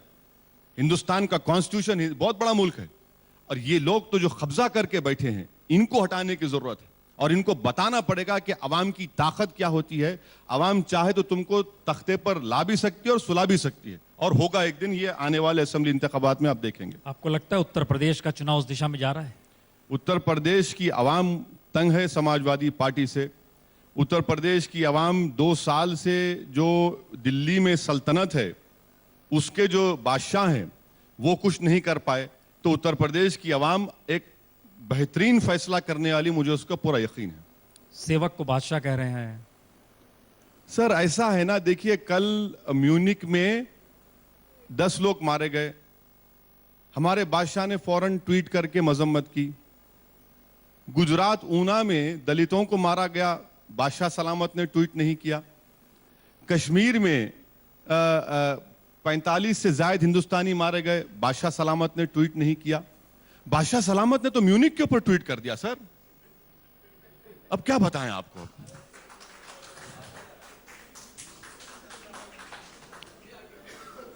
मैं हंस नहीं रहा हूं, सीरियसली कह रहा हूं। नहीं, हंसने का जिक्र नहीं है, प्रधानमंत्री ज्यादा बाहर ही रहते हैं। नहीं, यहां भी रहते हैं सर। कल म्यूनिक भी जाना।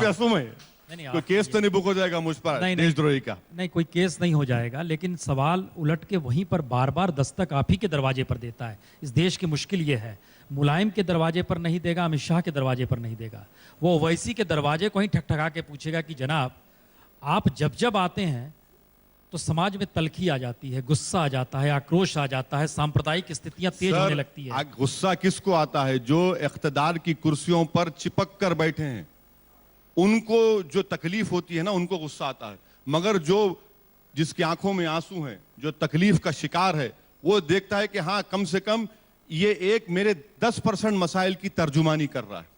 मैं पूरी तर्जुमानी नहीं कर पाता हूं, हो सकता है कि मेरा ईगो, मेरा नफ्स उसमें आ जाता होगा, मगर तकलीफ किसको होती है?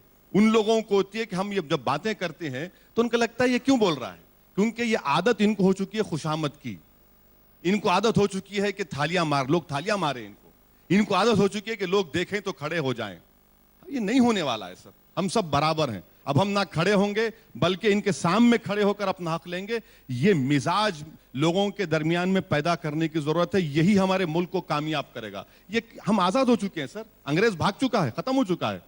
कब तक हम किसकी गुलामी करेंगे? जमहूरियत है, हमारा हक हमको मिलना चाहिए। तो एक ओवैसी साहब हैं, एक ओवैसी साहब के भाई भी हैं। अच्छा, भाई का जिक्र तो दूसरे भाई के बगैर हो ही नहीं सकता। चलिए, मुबारक आपको, लाइए। उनके शब्द जब रहते हैं तो वो कानूनी तौर पे कहीं ना कहीं ऐसी दखलंदाजी करते हैं कि उनके खिलाफ केस दर्ज हो जाता है। बिल्कुल उनके ठीक ऊपर है। सुनिए, वो केस दर्ज हुआ और वो बीमार होने के बावजूद भी लंदन से वापस आए, अपने आप को कानून के हवाले किया, क्योंकि उनको पूरी उम्मीद है कि जिस तरह वरुण गांधी से कोर्ट ने इंसाफ किया, इंशाअल्लाह ताला उनसे भी इंसाफ होगा और वो इंसाफ कोर्ट करेगा। आप फिक्र मत करिए, होगा इंसाफ। वो उत्तर प्रदेश में चुनाव प्रचार के लिए आएंगे? सर अब वो आएंगे नहीं आएंगे, मगर मैं तो जरूर आऊंगा। अब यहां से मेरा सिलसिला चल पड़ा है, मैं रेगुलर आता रहूंगा, बीजेपी समाजवादी के खिलाफ बोलता रहूंगा। मुझे परमिशन देना पड़ेगा एसपी डीएम को, वरना फिर अगर कांग्रेस को परमिशन मिल सकता है तो फिर इनको आईने में देखकर कहना पड़ेगा कि भैया तुम रात में नींद कैसी आती हुई तुमको, कि तुम उनको परमिशन दे सकते, मुझे नहीं दे सकते। तो ये नहीं चलने वाला है, परमिशन मिलेगा, हम अच्छी मेहनत करेंगे और इंशाल्लाह अल्लाह से दुआ भी कर रहे हैं कि हमको कामयाबी मिले। तो आपने बीएसपी का नाम क्यों नहीं लिया? बीएसपी का नाम लूं मैं? लेना चाहिए, समाजवादी पार्टी का विरोध नहीं, करेंगे, मैं बीएसपी का BJP नाम मैं कहूंगा कि जो बीएसपी के लीडर के ताल्लुक से जो बकवास कही गई, मैं उसको कंडेम करता हूं, उसको कंडेम करता हूं। मैं नहीं कहना चाहिए किसी को, किसी का हमारे पॉलिटिकल डिफरेंस हो सकते हैं, मगर किसी को क्यों कहते ऐसा? और इसके उल्टा जो बीजेपी की तरफ से कहा गया, किसी पर भी नहीं कहना चाहिए। हम पॉलिटिक्स कर रहे हैं, किसी घर पर मत जाइए। आप पॉलिटिक्स करिए, आप बोलिए कि इस पार्टी की पॉलिसी गलत है, इस पार्टी के लीडर की पॉलिसी गलत है, घर पे क्यों जाते आप? हमारे घर वाले क्यों आए पॉलिटिक्स में? हमारे घर वाले तो नहीं है ना। तो दलितों की जो हालत है उसकी एक वजह मायावती भी है। एक बात तो है सर, अगर किसी दलित पर जुल्म होता है उत्तर प्रदेश में, तो सबसे पहले कोई दौड़ता है तो पुलिस वाला दौड़ता है। ये तो है, ये मिजाज तो पैदा हो चुका है यहां पर, ये मिजाज तो पैदा किया है, इसका क्रेडिट तो देना पड़ेगा। जुल्म जरूर हो रहा है, एक्सप्लॉयटेशन जरूर हो रहा है, मगर एक पॉजिटिव चेंज भी है। आप मुसलमानों का जिक्र करते हैं, हम दलितों का जिक्र करते हैं। 4% से कम लोग दलित सरकारी नौकरियों में है। बिल्कुल 76% महिलाएं ऐसी हैं जिन्होंने हॉस्पिटल नहीं देखा है। बिल्कुल। लगभग 80% दलित कच्चे घरों में रहते हैं। Yes yes. वजह क्या है कि उसमें भी एक दलित नेता है मौजूद इस देश में, और यहां पर एक मुसलमान का नेता निकल कर आ रहा है। और अगर वो दलित नेता नहीं होता तो 4 के बजाय वो मुसलमानों की तरह 1% पे आ जाते, 4 के पर 1% पे आ जाते। ये यारी हम देख रहे हैं हाँ? आपकी और मायावती की। नहीं सर, यही अरे ये कोई बात बोले कि आप यारी मिला देते, उनके खिलाफ बोले तो आप वो मीटिंग हुई थी बोल देते। सर जरा थोड़ा बेनिफिट तो दीजिए सर हमको। नहीं, इसलिए नहीं देंगे बेनिफिट क्योंकि हमें याद है कि उस दौर में कितने घोटाले हुए थे। आप उसका जिक्र नहीं करेंगे। सर वो केस चल रहा है ना, कौन सा केस प्रूव हुआ है बताइए? केस चल रहा है, केस अदालत है, अदालत तय करेगी। हम तो स्टूडियो में बैठकर यहां पर तो तय नहीं कर सकते। अकेले लड़ेंगे या किसी के साथ गठबंधन होगा? मैं गठबंधन के लिए तैयार हूं। हमारे जो यहाँ के प्रेसिडेंट है जनाब शौकत साहब, वो बातचीत कर रहे हैं, मगर मैं इस पर ज्यादा तबसरा भी नहीं करना चाहूंगा। जब वक्त आएगा इंशाल्लाह उस पर खुलकर बात करके बताएंगे। गठबंधन हम गठबंधन के लिए भी तैयार हैं। किसके साथ? बीएसपी के साथ? अरे समाजवादी पार्टी और बीजेपी और संघ परिवार को छोड़कर कांग्रेस को भी छोड़कर क्योंकि वो लोग भी खैर अभी टाइम है सर, वो शौकत साहब तय करेंगे। वो ज्यादा एक्सपर्ट हैं यूपी के मामलात में, वो इंशाल्लाह उस पर बात तय करेंगे। सारी सीटों पर लड़ेंगे? वो अरे सर कोई नहीं बोलता आपको कितने सीट पर लड़े, तो आप मुझसे क्यों सवाल कर रहे हैं? नहीं, बिहार में आप सेलेक्टिव हो गए थे जहां पर इलाका मुस्लिम बहुल था। ये तो न्यूज आपने चलाई थी बिहार में कि 30 पर लड़ रहे हैं, 25 पर लड़ रहे हैं। मैं 6 पर लड़ा और मुझे हेलीकॉप्टर नहीं मिला, मैं गाड़ी में जा रहा था पूरा सीमांचल को। तो खैर अब हम जितने सीट पर लड़ेंगे इंशाल्लाह वो तय होगा। क्योंकि आपके तमाम भाषणों में हमने देखा है, उत्तर प्रदेश में भी जब उपचुनाव हो रहे थे, आप जब जब जिक्र करते थे, मीडिया के सामने आते थे, आप दिल्ली के बादशाह का ही जिक्र करते थे। हाँ सर, दिल्ली की सल्तनत तो बहुत जरूरी ना हमारी जमहूरियत में। चुनाव यूपी में होता है फिर भी दिल्ली का बादशाह याद आता है। नहीं, दिल्ली क्यों? दिल्ली का ताल्लुक नहीं है क्या उत्तर प्रदेश से? उत्तर प्रदेश से तो ही गए ना दिल्ली तक। 71 अगर नहीं जीतते तो बहुत नंबर गिर जाता ना। 71 बहुत बड़ा रोल प्ले किया, 71 को आप डिनाई नहीं कर सकते। उस 31 में 71 का बहुत बड़ा रोल है। निशाने पर भी वही, निगाहों में भी वही। नहीं सर, मेरा मामला ऐसा नहीं है कि कहीं पे निगाहें कहीं पे निशाना। जहां निगाहें वहीं निशाना लगता है। जो मुद्दे एक लाइन से अगर आप देखना शुरू कीजिए, क्या ये उत्तर प्रदेश की राजनीति को प्रभावित करेंगे? चाहे वो गाय का मुद्दा हो, चाहे अखलाक का मुद्दा हो, चाहे गोबर खिलाने का मुद्दा हो, चाहे कहीं ना कहीं राष्ट्रवाद का मुद्दा हो, कहीं कश्मीर, सारे चुनाव में मुद्दे आएंगे उत्तर प्रदेश के चुनाव में, ऐसा भी लग रहा है आपको? नहीं, मैं ये समझता हूं कि ये मुद्दे तो जरूर रहेंगे, मगर इसके साथ ही साथ जो असेंबली कॉन्स्टिट्यूंसी लेवल के मुद्दे हैं वो भी बहुत इंपॉर्टेंट होंगे। और फिर रूलिंग पार्टी के जो वादे उन्होंने नहीं कर पाए वो बहुत बड़े मुद्दे होंगे। सेंट्रल गवर्नमेंट ने जो वादे किए वो नहीं किए, वो भी बड़े मुद्दे होंगे। तो यकीनन हर असेंबली कॉन्स्टिट्यूंसी के अलग अलग मसाइल होंगे, मगर ओवरऑल अगर आप एक लिस्ट बनाएंगे मुद्दों की, तो अभी आपने जो कहा वो भी मुद्दे होंगे और लोकल मुद्दे भी शामिल होंगे उसमें। तो आपको लग रहा है कि कोई सरोकार मौजूदा वक्त में समाजवादी पार्टी की नहीं है जनता से? अब देखिए, रूलिंग पार्टी में जब कोई रहता है ना, तो वो ये समझते हैं कि उन बस आसमान पे उड़ते हैं, समझते हैं उनके पैर जमीन पे रहते ही नहीं है। आ जाएंगे इंशाल्लाह 6-6.5 महीने में नीचे आ जाएंगे पूरा। आपको लगता है केंद्र सरकार के भी कोई सरोकार नहीं है? केंद्र सरकार का तो देखिए ना सर, के अच्छे दिन कहां पर आए सर। जब वो पावर में बादशाह सलामत इख्तदार पर आए तो $85 बैरल था ऑयल, अब $35 पे आ गया। मगर पेट्रोल की कीमत कम नहीं होती। हर 2 महीने को जैसा कोई हम ट्रैफिक लाइट पर किसी गरीब को 2 रुपये डालते हैं, इसी तरह 2 रुपये कम कर दिए। कभी 75 पैसे कम होगा डीजल के। वादा किया गया था कि गैस को और केरोसिन को डीरेगुलेट किया जाएगा, नहीं हुआ। इकोनॉमी रिवाइव होगी, नहीं किया गया। आप देख लीजिए, ये तमाम मुद्दे हैं। और 2-2.5 साल का जो वक्फा मिला है, बड़ा लंबा वक्फा। अब आखिरी हिस्से में बताइए, आपके पास विजन क्या है उत्तर प्रदेश को लेकर? अगर आप इतने सीरियस हैं, इतने गंभीर हैं, वोट बैंक को भी नहीं देख रहे हैं, जमहूरियत का जिक्र बार बार कर रहे हैं, आपका विजन क्या है उत्तर प्रदेश को लेकर? देखिए, उत्तर प्रदेश हिंदुस्तान की सबसे बड़ी रियासत है और हिंदुस्तान की तरक्की के लिए, हिंदुस्तान की मजबूती के लिए उत्तर प्रदेश का सही मानों में डेवलपमेंट होना बहुत जरूरी है। और उस वक्त होगा जब सही गवर्नेंस होगा, लॉ एंड ऑर्डर के साथ साथ यहाँ पर तालीम के मैदान में किसानों को जो एमएसपी का मसला है वो तय हो। ये बहुत सी चीजें हैं, अगर इस पर सही तरीके से काम होगा तो ये हमारे मुल्क के मफाद में अच्छा होगा। ये इलेक्शन इतना इंपॉर्टेंट है कि ये इसका नेशनल इंप्लीकेशंस भी होंगे। और आप विजन की बात करते हैं, हम ये चाहते हैं कि यहाँ के जो कमजोर तबकात हैं इनको इनका हक मिले, इनकी आबादियों में रोड पड़े, ड्रेन्स पड़े। आज चलिए हमारे साथ, आप चल के देखिए, इस इलाके में जो मुस्लिम इलाके हैं खुले ड्रेन मिलेंगे, उन खुले ड्रेनों में आपको सूअर मिलेंगे। चलिए मेरे साथ स्कूल देखिए, कितने स्कूलों में क्या होता है वहां पर। ये चीजें हैं, इसका हल होना जरूरी है। और यही चीजें नफरतों में इजाफा करती हैं, गलत फहमियां पैदा करती हैं। अगर इन चीजों पर कोई तवज्जो देगा, असेंबली में इन मसाइल को उठाएगा कि भाई क्या हो रहा है, ये क्यों नहीं हो रहा है, इतना पैसा फिर कहां जा रहा है, अकाउंटेबिलिटी कहां है। आपको जरूरत है ऐसे एमएलएस की जो विधानसभा में जाकर बेबाक तरीके से इन मसाइल को उठाएं और इसका जवाब तलाश करें। ये हमारा विजन है, ये हमारी कोशिश होगी। संविधान में हर चीज का जिक्र है, संविधान जो बातें आपने कही और उत्तर प्रदेश में जो नहीं है, संविधान सब चीज का हक देता है लेकिन कोई भी पूरा नहीं कर पाया। जी, संविधान तो हम आपके लिए, हमारे लिए सुप्रीम है।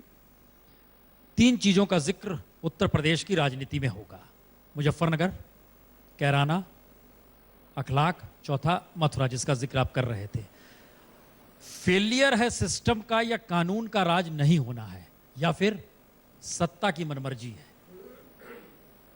सत्ता की मर्जी है सर ये, क्योंकि डरते हैं वो डीएम और एसपी वो लोग कि रियासत के बादशाह सलामत जो लखनऊ में बैठे हैं वो क्या कर लेंगे, अगर कुछ कर जाऊंगा तो नाराज हो जाएंगे।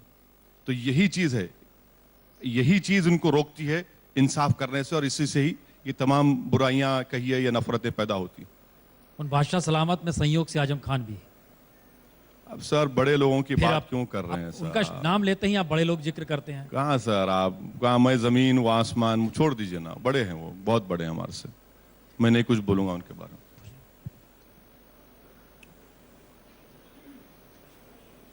माइक सामने। ओवैसी साहब, आप मोदी को लेके लगातार बोलते रहते हैं कि मोदी ये मोदी वो, मोदी में कोई खूबी नजर आती है आपको जो प्रभावित करती हो? सर देखिए, वो हमारे हिंदुस्तान के वजीर आजम हैं और वजीर आजम की कुर्सी चाहे इसके बाद भी कोई लोग बैठेंगे, आप और हम नहीं रहेंगे, तो उसकी इज्जत करना जरूरी है, उस पोस्ट की। अच्छी बात, ये बुरी बात नहीं है, एक आइडियोलॉजिकल डिफरेंस है और उस आइडियोलॉजिकल डिफरेंस जारी रहेगा, आइडियोलॉजिकल डिफरेंस जारी रहेगा। मगर हमारे मुल्क के वजीर आजम है, वो तो मैं मानता हूं। अब उनको मुझ में कोई खूबी नजर नहीं आती तो अब क्या करें फिर। मैं तो बुरा आदमी हूं, मैं तो ए फॉर एप्पल जाकर असद फॉर एंटी नेशनल हो चुका हूं मैं। अब वकील हम तो बुरे हो जाते, वो करते, ठीक है सर। आप एंटी नेशनल हो चुके हैं, मतलब हाँ क्या सर, है? अगर आपको राइट्स चाहिए एंटी नेशनल के तो मैं आपको सब एजेंसी देने तैयार हूं, क्योंकि पूरे राइट्स मुझे दे चुके हैं और जिस चीज को चाहिए मैं देने तैयार हूं। फिर कैसे चुनाव लड़ेंगे? अब बना दिए ना सर, मुझे एंटी नेशनल बना दिए।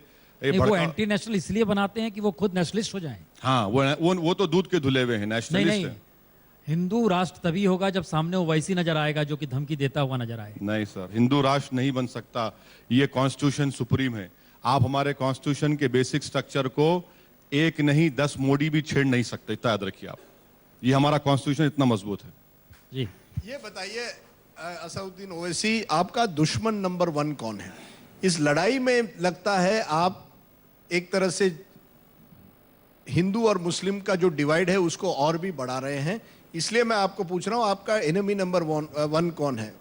उत्तर प्रदेश की मिसाल लीजिए, मुलायम सिंह यादव, मायावती, बीजेपी या कांग्रेस, किसको आप हराना चाहते हैं उत्तर प्रदेश में आकर? राजदीप साहब, एक 5 रुपए का सिक्का या 10 रुपए का सिक्का निकालिए आप, उस सिक्के के 2 रुख होते हैं और दोनों, एक रुख में समाजवादी, एक रुख में बीजेपी है। इन दोनों में कोई फर्क नहीं है। कांग्रेस सुनिए, सबसे पहले ये लोग, सबसे पहले ये लोग हैं, ये लोग उत्तर प्रदेश में हमारे पॉलिटिकल अपोनेंट हैं और जाहिर है मेरे भी ओपोनेंट है वो, और हर एक का होगा। मगर आपका प्रिसाइज सवाल का स्पेसिफिक जवाब ये है कि मैं नहीं समझता समाजवादी और बीजेपी में कोई फर्क है।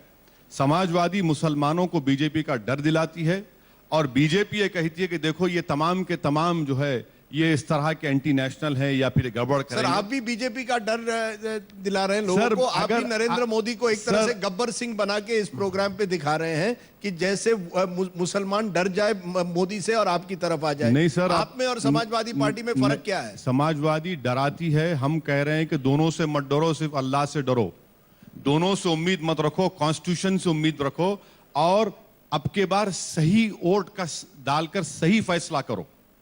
आप सही तरीके से अपने वोट का इस्तेमाल करिए, इन दोनों ताकतों को शिकस्त दीजिए, क्योंकि जब तक आप सही वोट का इस्तेमाल नहीं करेंगे ये गलतियां होते रहेंगी। लेकिन फायदा तो बीजेपी को ही होगा ना। कहां हुआ सर? सर, आप अगर उत्तर प्रदेश आते हैं तो फायदा तो बीजेपी को होता है। सर मैं पार्लियामेंट इलेक्शन में नहीं आया, मैं गोवा को नहीं गया, आपके स्टेट में कैसा जीत गए सर?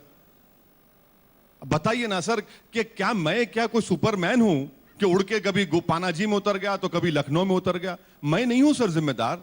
मैं तो उस माइंडसेट को तोड़ने के लिए आ रहा हूं जो कह रही कि तुम डरते रहो और हमारा साथ देते रहो, और दूसरा हमारा डर पैदा करता है। मैं तो ये कह रहा हूं कि किसी से भी मत डरो, ये जमहूरियत है, अपना वोट का सही इस्तेमाल करो, अपनी आवाज को पहुंचाओ, बेबाक तरीके से निकल कर वोट को डालो। सर, इसलिए आखिर में मैं पूछूंगा, कहीं ना कहीं ये जो लोगों में एक, या तो आप कहेंगे तो ये प्रोपेगेंडा है, लेकिन कि आप और अमित शाह के बीच पे कुछ ना कुछ डील है कि जहां बीजेपी को, जहां मुस्लिम समुदाय 15% से ज्यादा है वहां आप जाकर चुनाव लड़ रहे हैं। बिल्कुल सही फरमाए कि वो डील आपके ही घर पे हुई थी,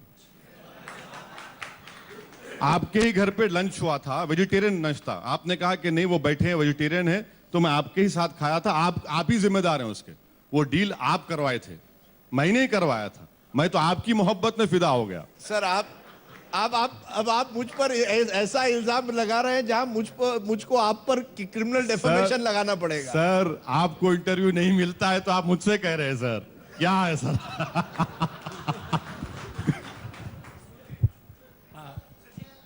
ओवैसी साहब, एक मिनट मेरा एक सवाल है, ये बताइए कि हर तबके की लीडरशिप डेवलप हो गई, दलितों की हो गई, पिछड़ों की हो गई, यादवों की है, हर किसी की है, यूपी में है, सब जगह है। मुसलमानों में कोई लीडरशिप क्यों नहीं निकली? क्यों मुसलमान आज भी उंगली पकड़कर किसी नेता के पीछे चलते रहते हैं? मुसलमान अपनी लीडरशिप क्यों डेवलप नहीं कर पाए? सर, हमने आज़ादी के बाद से तो किसी को अपना मुसलमान को लीडर नहीं माना।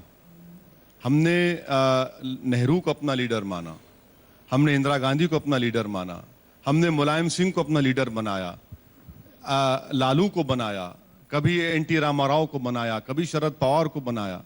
तो यही तो लीडर हमको ले डूबे हैं। नहीं सुनिए, हमने जिस पर भरोसा किया था वो उस भरोसे पर नहीं उतरे, बल्कि हमको शर्मिंदा कर दिए। और हमारा आज जो पोजीशन है, ये हमने जो अंधाधुन जो भरोसा किया, उसी का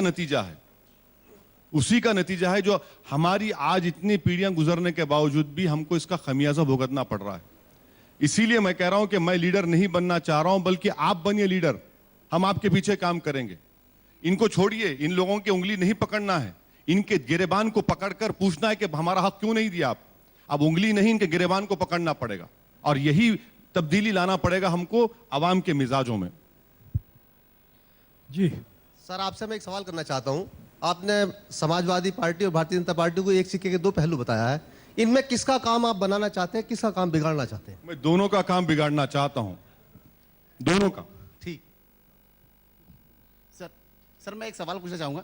सर, ये वेस्टर्न यूपी में सर हाई कोर्ट बेंच का बहुत बड़ा मसला है, और सर मैं चाहूँगा कि इसके ऊपर आप थोड़ा रोशनी डालें कि western UP Allahabad high court की बेंच 200 किलोमीटर पे दे दी गई, और सर यहाँ 750 किलोमीटर पे कोई बेंच नहीं आई।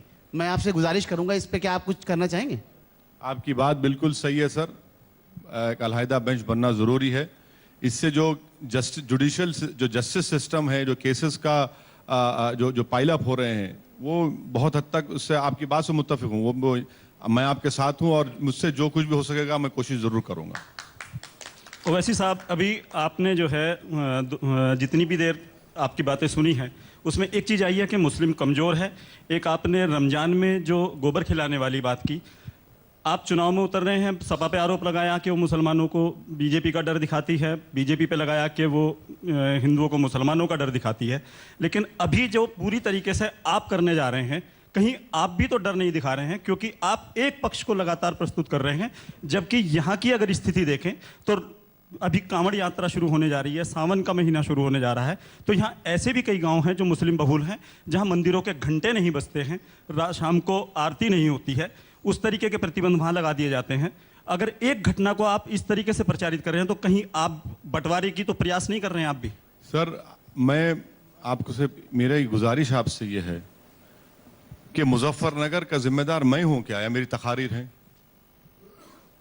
कल पार्लियामेंट में सवाल का जवाब आया था कि उत्तर प्रदेश में 2016 में जून तक 160 के करीब कम्युनल इंसिडेंट्स हुए। मैं जिम्मेदार हूं क्या उसका? सर, आप ये पूरा बोझ मुझ पर क्यों डाल रहे हैं? सर, मैं आपसे हाथ जोड़कर कह रहा हूं कि मैं थक चुका हूं। मैं ये सेकुलरिज्म का बोझ नहीं उठाने वाला हूं। मैं कूली नहीं हूं सर, ये बोझ सबको उठाना पड़ेगा। मैं उठाकर थक चुका हूं। मैं कोई लेबर अड्डे का लेबर नहीं हूं कि इस बोझ को उठाऊंगा। अब ये बोझ सबको उठाना पड़ेगा। अगर नहीं उठाएंगे तो फिर सबको नुकसान होगा। मैं सुनिए मेरी बात, और मैं अपनी पॉलिटिकल पार्टी की बात कर रहा हूं। सब पॉलिटिकल पार्टीज अपनी एक्टिविटी करेंगे, सबके जलसे होंगे, सबके रैलीज होंगे, मेरी नहीं होगी। क्यों नहीं होगी मेरी? हाँ, नहीं, धर्म की बात नहीं है, जमहूरियत की बात है। नहीं, उनका एक सवाल ये है कि दरअसल कुछ इलाकों में जहां मुस्लिम बहुल इलाका है, वहां पर मंदिरों में घंटी नहीं बज पाती है उनके दबाव की वजह से।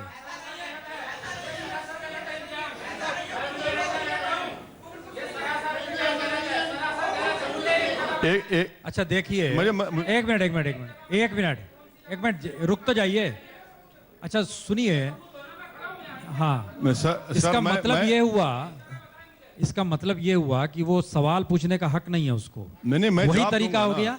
इससे पहले जो स्थिति थी, जो आप जो हल्ला करने लगे, देखिए स्थिति आप लोग क्यों देश में अमन चैन नहीं रहने देना चाहते हो यार? वो सवाल कर रहा है, ये जवाब दे रहे हैं सिलसिलेवार। आप बीच में खड़े हो गए, आपके जो सवाल होंगे आप कर लीजिएगा। यानी इसका मतलब है आपका वर्चस्व होगा तो वो कल सवाल नहीं कर सकता है, इनका वर्चस्व होगा तो आप सवाल नहीं कर सकते। ऐसी स्थिति मत लाओ यार, इसमें मत फंसो। वैसे साहब वो एक सवाल है उनका कि क्या ऐसी स्थिति है, आप कोई कैटेगरी बताने की भी स्थिति में है तो बता दीजिए आज। हाँ,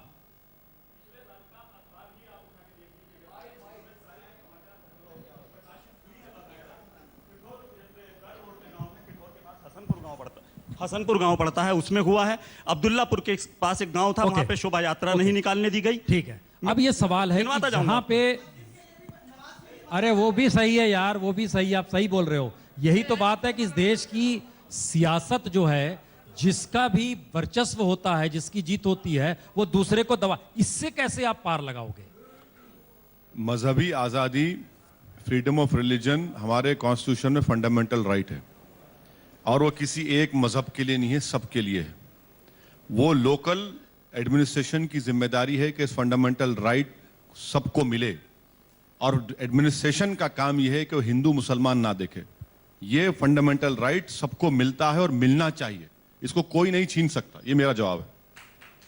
वैसे साहब एक सवाल है, आपने कहा कि आप यहाँ पे मजबूती से चुनाव लड़ने के लिए आए हैं और जिनका वोट बैंक का बहुत वजन भारी हो गया उसको आप हल्का करेंगे, लेकिन सवाल ये है कि यूपी में जो स्थिति है उसमें आप सिर्फ मुसलमानों के हक की बात करते हैं। जो पॉपुलेशन है उससे आप किसी का खेल तो खराब कर सकते हैं, लेकिन ज़्यादातर पार्टियां हैं, चाहे समाजवादी पार्टी, बीएसपी, उनके साथ कोई एक और मुस्लिम्स के अलावा भी कोई वोट बैंक है, तो सिर्फ मुसलमानों के दम पर आप लड़ तो सकते हैं, लेकिन जीतेंगे कैसे? सर, किसने कहा आपको कि मैं सिर्फ एक ही कम्युनिटी का वोट लूंगा? सर, हमको हर कम्युनिटी का वोट मिलेगा। मेरे एक सवाल का जवाब दीजिए। नहीं, सुनिए मेरी बात, मैं आपका जवाब दे रहा हूं सर। बीजेपी अपना दल उनके साथ है, कुर्मी उनके साथ है। बीजेपी ने राजभरों को अपने साथ ले लिया, और ठीक है, एसपी कह रही है कि अब हम मोस्ट बैकवर्ड क्लास को दलित का स्टेटस मिले, कह रही है ना। बीएसपी का अपना एक वोट है। ये सब कर रहे हैं, मगर इनके ऊपर कोई इल्जाम नहीं लगाता कम्युनलिज्म का, कोई नहीं लगाता इनके ऊपर। क्यों नहीं लगाते? और एक ओवैसी खड़ा होगा तो आप ऐसा कर रहे हैं, ऐसा कर रहे हैं। अरे भाई साहब, ये रियलिटी है जमहूरियत की, उत्तर प्रदेश की, कि सब कर रहे हैं मगर हम नहीं करना। क्यों नहीं करना? हम क्या गुलाम है क्या इनके? यही तो मैं कह रहा हूं कि ये जो माइंडसेट है ना, ये जो दिमाग में जाले पड़ चुके हैं, ये जालों को निकालना पड़ेगा। सब करते हैं, सब कर रहे हैं, आप नहीं करेंगे, आपको नहीं करना चाहिए। अकाली दल, अकालियों की पार्टी है, वहां द्रविडियनों की पार्टी है, यादवों की पार्टी यहां पर है। हर पुलिस स्टेशन में यादव मिल जाता है आपको, मगर कोई इनसे सवाल नहीं करता। अब जब हम खड़े होकर कहते हैं, बोले देखिए आप कम्युनल पॉलिटिक्स कर रहे हैं, आप ऐसा कर रहे हैं। नहीं सर, कम्युनल पॉलिटिक्स नहीं, ये रियलिटी है, इसको एक्सेप्ट करना पड़ेगा। ओवैसी सर, पूछिए। ओवैसी सर, आपसे दो बेसिक बातें पूछनी है। पूछिए, माइक आपके पास है जी। सबसे पहली बात तो आपको वोट बैंक सबसे चिढ़ है, और वो खरीब करके बोलिए। वो जी, माइक खरीब करके बोलिए, माइक। अच्छा, माइक को मुंह के पास। ओके। मैं ये जानना चाहता हूं कि वोट बैंक लगातार बना रहा, अब तक समझ में नहीं आया इसके पीछे बेसिक कॉज क्या है? लगातार दूसरों पे भरोसा करना या मुस्लिम्स की अशिक्षा? One question. Another question is, आप कॉन्स्टिट्यूशन के मानने वाले हैं, कॉन्स्टिट्यूशन पे आपको बिल्कुल बहुत ज़बरदस्त भरोसा है, सारे भारतीय लोगों को है, होना भी चाहिए। उसी संविधान में समान नागरिक संहिता की भी बात है, आपके उस पर क्या विचार हैं? ये दो क्वेश्चन मेरे आपसे हैं, प्लीज बताइएगा। Common civil, uniform civil code. आपके विचार। पहले सेकंड क्वेश्चन का जवाब देता हूं। सर, आपको मालूम है कि हिंदू अनडिवाइडेड फैमिली में टैक्स रिबेट्स मिलते हैं ना? निकाल लीजिए ना सर उसको, हमको भी दीजिए या तो फिर। आप क्यों मुसलमानों को नहीं दे रहे? Muslim undivided family, Hindu undivided family tax rebates मिलते, मुसलमानों क्यों नहीं देते आप?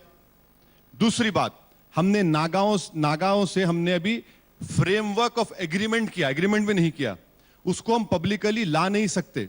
सुबह बैठिए, इतना सबर करिए। अब हमारे कॉन्स्टिट्यूशन में आर्टिकल 371 में नागालैंड और मिजोरम को हमने प्रोटेक्शन दिया है कि आपके कल्चरल राइट्स को हम हाथ नहीं लगाएंगे, दिया है ना? आप उसको निकाल लेंगे? नहीं निकाल सकते। तीसरा, कॉन्स्टिट्यूशन में डायरेक्टिव प्रिंसिपल 16 हैं, एक नहीं है यूनिफॉर्म, 16 है, जिसमें से एक ये कहा गया कि शराब पर पाबंदी लगाओ। सर, आपके पास डेटा आता है गवर्नमेंट का कि हिंदुस्तान में 1,75,000 लोग सालाना मरते हैं एक्सीडेंट से, जिसमें से 65% शराब पीकर किसी की जान लेते हैं। हमारे पास डेटा है कि शराब पीकर औरतों पर जुल्म होता है। तो क्यों नहीं हम, आप और हम मिलकर बोले कि शराब पर पाबंदी लगा दीजिए पूरे हिंदुस्तान में? क्यों नहीं होना चाहिए? चौथी बात यह है कि हमारा मुल्क एक डाइवर्स कंट्री है। गाजियाबाद से गाजीपुर तक खाने अलग हैं। एक जगह पहले रोटी खाते, एक जगह बाद में रोटी खाते। गुजरात में खाने से पहले मीठा खाते। यह हमारी ताकत है। आप इस ताकत को कमजोर मत करिए। मुल्क को यूनिफॉर्म सिविल कोड की जरूरत नहीं है। मुल्क को क्या जरूरत है, कोड है, उसको यूनिफॉर्म इंप्लीमेंट करिए। दलितों को मारा जाता है, पीटा जाता है तो कानून काम नहीं करता। ये uniform application of criminal code की जरूरत है। सिविल कोड बाद में आएगा। सिविल कोड की जरूरत ही क्या है? अगर सिविल कोड की जरूरत होती तो बाबा साहब अंबेडकर बोलते बना दो इसको। कॉन्स्टिट्यूशन असेंबली में इतने बड़े बड़े बेहतरीन लोग बैठे थे। डायरेक्टिव प्रिंसिपल है, 16 डायरेक्टिव प्रिंसिपल पर हम नहीं बात करते।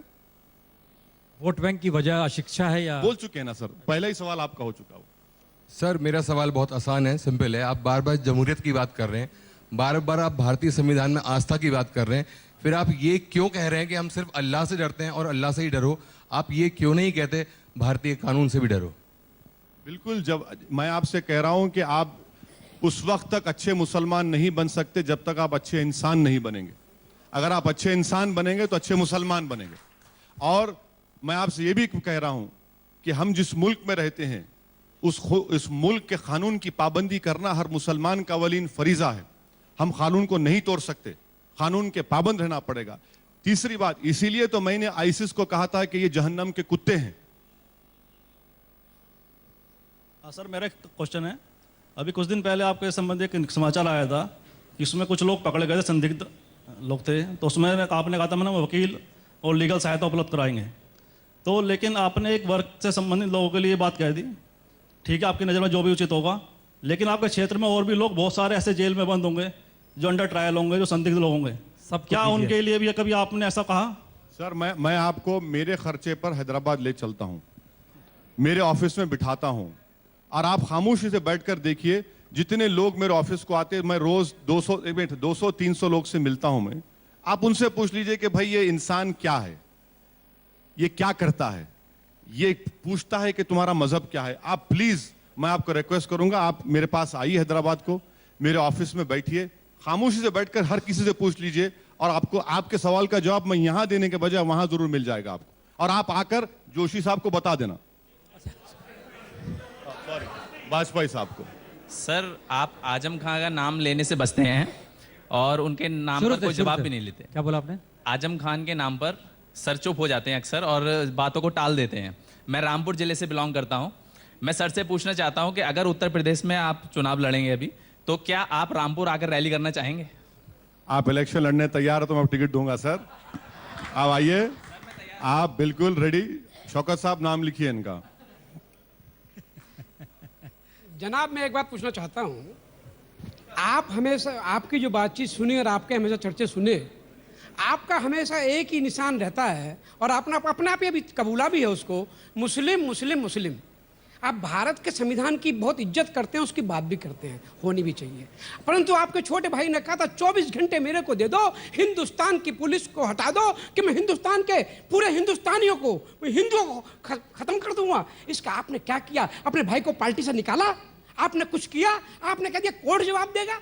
कोर्ट से मतलब कोर्ट, आप अपनी पार्टी के अध्यक्ष हैं। आप चुनाव लड़ने जा रहे हैं, आप सिर्फ देश के मुसलमानों के मुहिम बनने नहीं जा रहे हैं।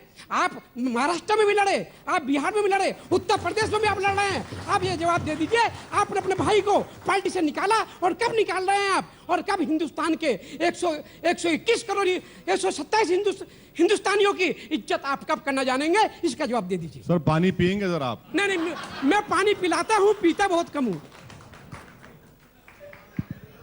सर मैं तो आपने जो वरुण गांधी को किया था, पार्टी में रखा था ना उनको। अरे सुनिए, अरे सर जरा आप इतने पानी भी नहीं पी रहे, आप बात भी नहीं करने दे रहे। सर वरुण गांधी को तो आपने पार्टी से नहीं निकाला, कोर्ट ने उनसे इंसाफ किया, कोर्ट इंसाफ कर जाएगा। और फिर जो हरामजादे रामजादे कहते, उन्होंने भी कोई कहा, किसी ने कहा था ना, मैंने सुना था कहीं पर, हरामजादे रामजादे किसी ने कहा था, हम भी सुने, आप भी सुने। हमने ये भी सुना था कि जो मोदी को वोट नहीं देंगे वो पाकिस्तान चले जाएं, हमने सुना था, ये भी सुना था हमने ये भी सुना था कि एक धक्का और दो, मस्जिद को तोड़ दो। आज गंगा की सफाई हो रही है, सुना था ना सर।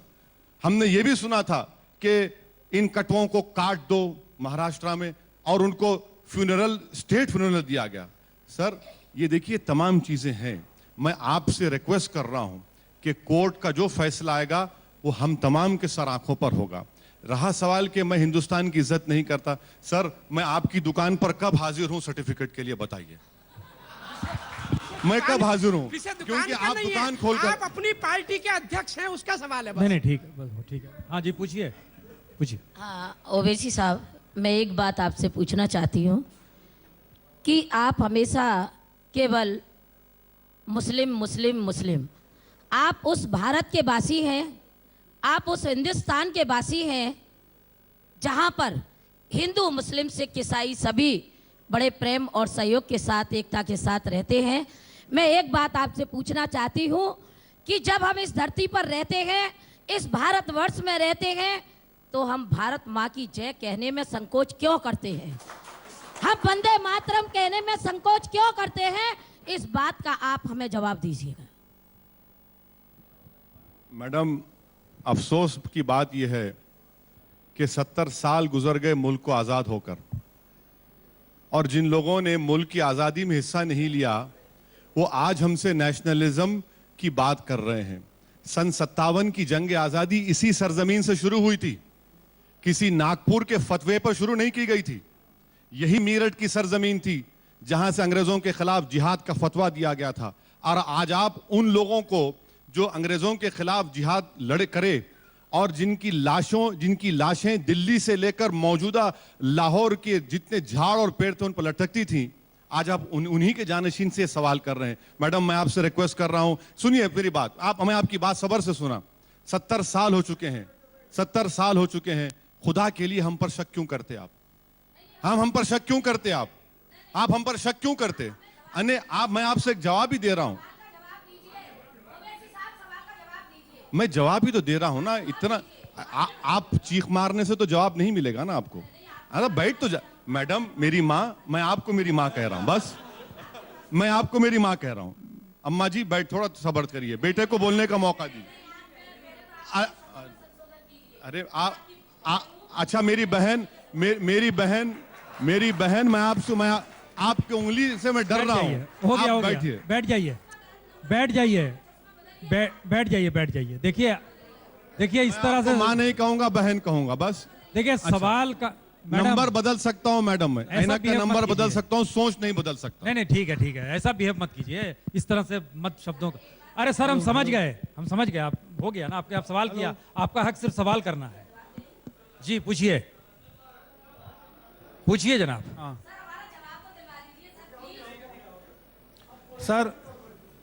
सर आजकल हम जब अखबार पढ़ते हैं, ज़्यादातर अखबारों में मुझे ऐसा लगता है कि जितने अपराधी हैं वो सब ज़्यादातर 70% में देखता हूं कि उसमें मुस्लिम लोग होते हैं। मुझे ऐसा लगता है ये सब अशिक्षा की वजह से। उसके लिए आप क्या कर रहे हैं? सर आपको मालूम कि नाथूराम गोडसे ने महात्मा गांधी को मारा था? कौन सा मजहब का था वो? नहीं, अरे सीधा ही जवाब दे रहा हूं ना। नाथूराम गोडसे तो मोहब्बत नहीं है ना आपको? नहीं है ना, नफरत तो है ना, नफरत है ना। सुनिए, नाथूराम गोडसे को जिसने मारा वो मुसलमान तो नहीं था, इंदिरा गांधी को जिसने मारा वो मुसलमान तो नहीं था। सही है ना बात? फिर बताइए। और नाथूराम गोडसे ने तो, सर आपको मालूम होना चाहिए वाजपेयी साहब, नाथूराम गोडसे ने खतना करवाकर महात्मा गांधी को मारा कि जब अगर वो मॉब में लिंच हो जाए तो लोग जब देखेंगे तो बोलेंगे अरे ये तो मुसलमान ने किया था। तो ये आपको यकीनन आपका जो आपके सवाल का दूसरा पार्ट है, हम यही तो मैं कहा हूं कि भाई हमारे मुस्लिम इलाकों में आप स्कूल खोलिए। 2011 का जो सेंसस की रिपोर्ट आई, जो सबसे लोवेस्ट लिटरेसी रेट है वो मुसलमानों का है। तो यकीनन इसमें जिम्मेदारी हमारी भी है, हमको भी करना चाहिए कम्युनिटी। मगर जो पार्टीज पावर में है उन्होंने क्या किया? क्या उन्होंने कुछ किया? और चौथी बात यह है कि मैं अपनी हर पार्लियामेंट की हर बजट की स्पीच में आप देख सकते हैं कि मैंने इस बात का मुतालबा किया कि माइनॉरिटीज को, दलित्स को और बैकवर्ड क्लास को डिमांड ड्रिवन स्कॉलरशिप दीजिए, कि जो पढ़ना चाहता है उसको स्कॉलरशिप दीजिए, और इसी से हमारा मुल्क आगे बढ़ेगा। हमारा नैरेटिव क्या है कि स्टॉक एक्सचेंज कितना गिरा? अरे स्टॉक एक्सचेंज भाड़ में जाए भाई। ये असल जो हमारा ह्यूमन डेवलपमेंट इंडिकेटर्स हैं, दलित, बैकवर्ड क्लास, मुसलमान का, उसका क्या होगा? उसको तो मजबूत करना पड़ेगा ना।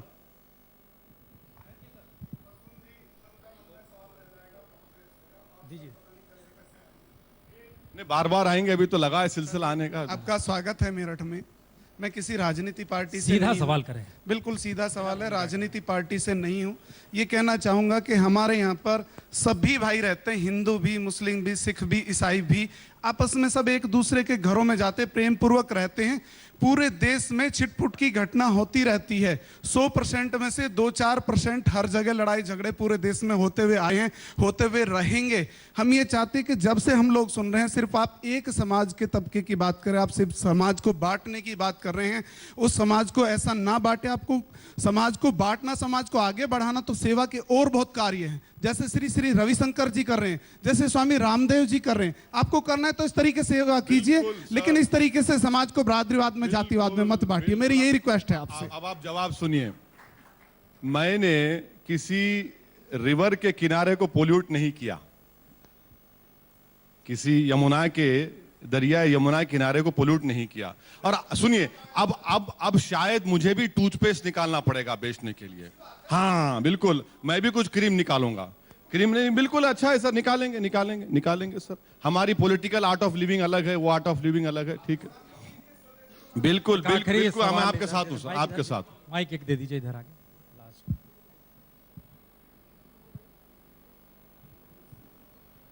ओवैसी साहब, हम आपसे सहमत नहीं हैं, फिर भी सुबह 10 बजे के आए हुए केवल इसलिए 5 बजे तक बैठे हैं कि आपसे सुनना चाहते हैं और एक आध चीज़ का सही जवाब चाहते थे। आपने शुरुआत में कहा कि मुस्लिम इतने % हैं और इतने % उनकी जेलों में वो हैं। मैं ये जानना चाहता हूँ कि कभी आपने ये जानने की कोशिश की कि इतने % होते, कम % होते हुए भी अधिक जेलों में क्यों हैं? अभी एक भाई ने कहा कि इतने ज़्यादा जिसको देखते हैं उसको अपराध करते हुए हम देखते हैं। वजह उसकी चाहे अशिक्षा हो, चाहे कोई भी कारण हो, आपको जो अपनी राजनीति करनी है उसमें कहीं इस बात को आगे बढ़ाइए कि मुसलमानों में जो अपराध की भावना बढ़ रही है वो कम हो, ये % कम हो। और यदि ऐसा नहीं, हम अपने जिस मेरठ में मैं देखता हूँ और दूसरी जगह में भी देखते हूँ, आप जैसे लोगों से उम्मीद है कि बजाय बांटने के और दूसरे आंकड़े जब आप लेते हैं, इनके भी ये कारण ढूंढें और उसके समाधान की कोशिश करें। सर, अपराध की भावना, ये जो आप कह रहे हैं ना, ये बिल्कुल गलत है। अगर आप देखेंगे नेशनल क्राइम रिकॉर्ड्स ब्यूरो का जो डेटा है, अगर 21% मुसलमान अंडर ट्रायल हैं, कन्विक्शन सिर्फ 14-15% का होता है। किसकी गलती है फिर ये? अगर जेलों में 11 साल सड़ने के बाद सुप्रीम कोर्ट कहता है कि ये अपराधी नहीं है, किसकी गलती है? आप इसको समाज को गलत कहेंगे? सुनिए मेरी बात। तीसरी बात यह है कि हमारी पुलिस इंडिपेंडेंट नहीं है। इन्वेस्टिगेशन से पहले वो लोग तय कर लेते हैं कि मुसलमान नहीं किया। मक्का मस्जिद की मिसाल दे रहा हूं मैं आपसे मिसाल दे रहा हूं। मैं मेरे सामने हमारे कॉन्स्टिट्यूंसी के बच्चों को, 80 बच्चों को मारा पीटा गया। वो मिसालें हैं। मैं आपकी इस बात से मुत्तफिक हूं कि एजुकेशन जरूरी है, इक्विटी जरूरी है। फिर ये देते क्यों नहीं है सत्ता में जो लोग हैं? कौन रोक रहा है उनको? और सुनिए, आप इस बार बैठिए सर, आप मेरे बुजुर्ग हैं, बैठिए ना। क्या कोई मुसलमान इस बात से इनकार करेगा कि आप मुझे स्कूल ना दो? क्या कोई मुसलमान इस बात से इनकार करेगा कि मुझे बैंक से लोन ना मिले? कौन इनकार करेगा सर? हमारे भी ख्वाब वैसे हैं जो आपके ख्वाब हैं। हम भी चाहते हैं कि जो जिन ऊंचाइयों पे सब लोग जा रहे हैं हम भी जाएं। हम आपसे यही कह रहे हैं कि आप हमको मच्छी मत दो, हमको मच्छी पकड़ना सिखा दो आप। यही हमारी लड़ाई है।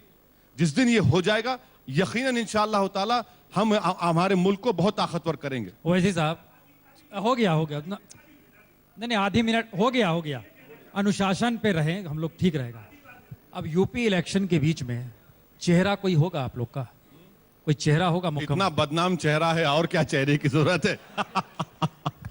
चलिए, बहुत बहुत शुक्रिया ओवैसी साहब, आप लगातार हमारे साथ बने। बहुत बहुत शुक्रिया, बहुत बहुत शुक्रिया।